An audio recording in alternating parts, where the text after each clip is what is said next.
च्यानलमा तपाईहरुलाई सम्पूर्ण स्क्रिन रिडरहरुलाई स्वागत छ। साथीहरु, हाम्रो एउटा दुःखको कुरा के भयो भने हामीले स्क्रिन रिडर युजरहरुका लागि एउटा दुःखको कुरा के छ भने जब तपाईले अहिले मोस्ट फेमस सफ्टवेयर हो एनभिडिए। अब एनभिडिए तपाईले युज गर्दै जानुहुन्छ, जब कुनै बेला तपाईको सिस्टमले एनभिडिए इन्स्टल गर्दाखेरि तपाईले इन्स्टल फेल, लाइसेन्स फेल भनेर भन्छ र तपाईको लगइन आइडीमा गएर लगइन गर भन्छ साथीहरु है। यो केही दिन पहिला चाहिँ मलाई पनि यो यस्तो प्रब्लम आएको थियो, मैले सल्भ गरे।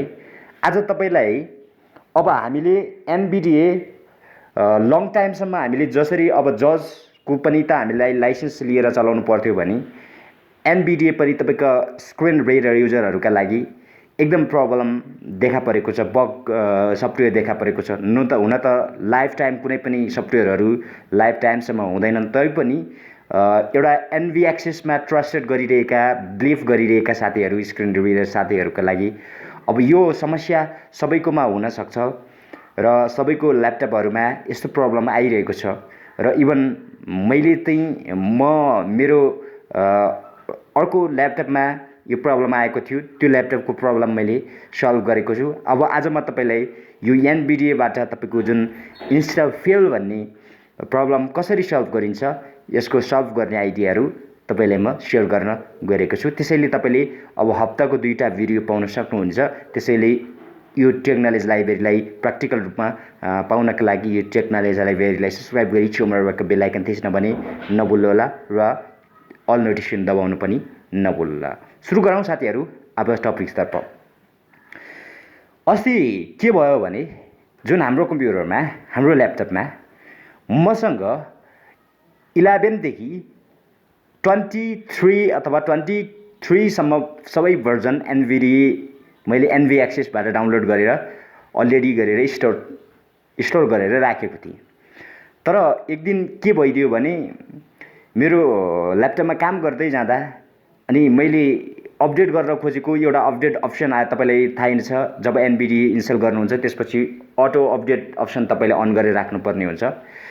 त्यो अप्सन अन गरेर राख्दाखेरि अपडेट गर भनिसकेपछि मैले अपडेट गरिसकेपछि त्यसपछि अपडेट गरिसकेपछि इन्स्टल गर्दाखेरि फेल भनेर मलाई मेसेज बारम्बार आइरह्यो।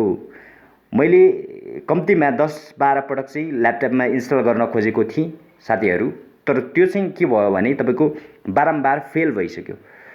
फेल के भन्छ भने तपाईले जब कुनै पनि त्यो एनभिडिए तपाईको एनीहाउ सबै ल्यापटपमा तपाईले इन्स्टल गर्न खोज्नुहुन्छ, त्यसपछि तपाईलाई fail login to ID NVIDIA has been installed fail login to ID भनेर भन्छ।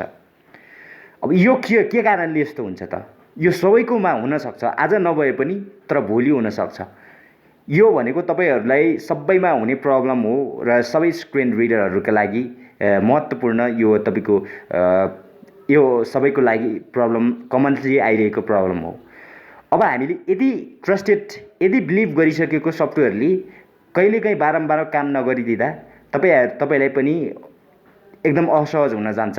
अब त्यस्तो अवस्थामा तपाईले कोही व्यक्तिहरु त जज युज गर्ने बानी नपरेको हुन्छ। अब मैले त जज मोस्टली जज युजर नै भएको कारणले, फेभरेट भएको कारणले मैले चाहिँ युज गरिरहेको छु। मलाई खासै प्रब्लम भएन, तैपनि मैले यो प्रब्लमलाई रिजल्भ गरे। अब यो के कारणले तपाईको यस्तो प्रब्लम आउँछ त, यसको बारेमा हामी जानौं। साथीहरु, कुनै पनि सफ्टवेयर, कुनै पनि कम्पनीले सफ्टवेयर तपाईलाई निर्माण गरिरहँदा त्यो सफ्टवेयरको तपाईको अवधि हुन्छ।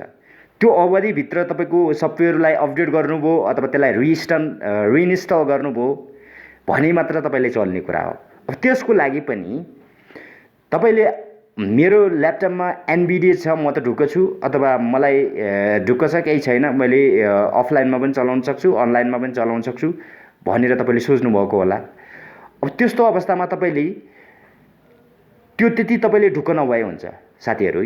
तपाईहरुका लागि अवेरनेस गर्नको लागि अब यसको लागि के गर्नुहोस् त? यसको लागि हुन त मलाई पनि ब्याकअप थियो, मैले 23 सम्मकै भर्जन्सका सबै A to Z एनभिडियाहरू मसँग थिए, तर पनि मेरो ल्यापटपमा फेल किन भन्यो हो।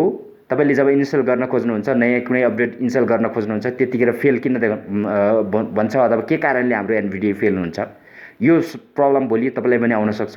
अब यसबाट हामीले बच्नुपर्ने हुन्छ। अब यसका लागि के गर्ने? अब यसका लागि सबैभन्दा मुख्य त तपाईँले के थाहा पाउनुहोस् भने कुनै पनि सफ्टवेयरहरूको ड्राइभ हुन्छ के। ड्राइभ बिना त अब ड्राइभ भएन भने त गाडी त चल्दैन नि। अब गाडी भएर मात्र पनि त हुँदैन, त्यसलाई चलाउने त एउटा ड्राइभ त चाहियो है। हो, त्यसको लागि चाहिँ एउटा ड्राइभको आवश्यक चाहिँ पर्छ कि साथीहरू। हो, यसको लागि तपाईँहरूले एनभिडिया ड्राइभर इन्स्टल गर्नुपर्ने हुन्छ तपाईँहरूको ल्यापटपमा है। एनभिडिया ड्राइभर इन्स्टल गरिएन भने यस्तो प्रब्लम कुनै न कुनै दिन आउन सक्छ, तपाईँको ल्यापटपमा आउन सक्छ, फेल भनेर देखाउन सक्छ। इभन मलाई पनि आएको थियो। मैले एनभिडिया ड्राइभ इन्स्टल गर्दा बित्तिकै अनि जुनसुकै भर्जन पनि सजिलै इन्स्टल लिन मान्यो र सबै सजिलै एक्सेप्ट गर्यो। हो, अब यसको कारण भनेको तपाईँहरूले तपाईँको ल्यापटपमा यस्तो प्रब्लम नआउन दिनका लागि तपाईँहरूले एनभिडिया ड्राइभर इन्स्टल गर्नै पर्छ।